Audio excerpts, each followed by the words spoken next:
আবার একটি নতুন রেসিপি নিয়ে আপনাদের পাশে চলে এলাম। মসুর ডাল, চাল কুমড়া আর আলু দিয়ে রেসিপিটি শুরু থেকে শেষ পর্যন্ত দেখবেন। গরম হয়ে গেছে, দিচ্ছি পেঁয়াজ কুচি,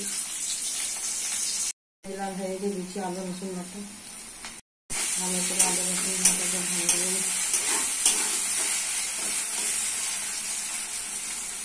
রসুন লাল হয়ে গেছে, দিচ্ছি মশলা, হলুদ গুঁড়ো 1 চামচ, লঙ্কা গুঁড়ো 1 চামচ, জিরা গুঁড়ো 1 চামচ, ধনে গুঁড়ো 1 চামচ, লবণ 1 চামচ।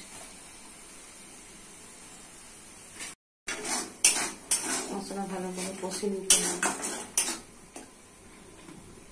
মশলা কষা হয়ে গেছে, মসুর ডাল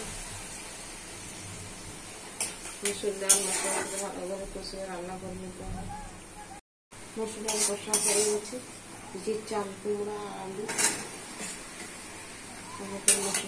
মসুর ডালের সঙ্গে অনেক কষিয়ে নিতে হবে। কুমড়া আলু মসুর ডাল কষা হয়ে গেছে, দিচ্ছি জল,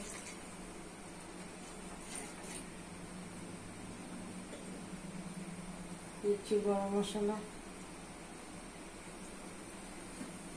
হয়ে গেলে নাম করে দেবো।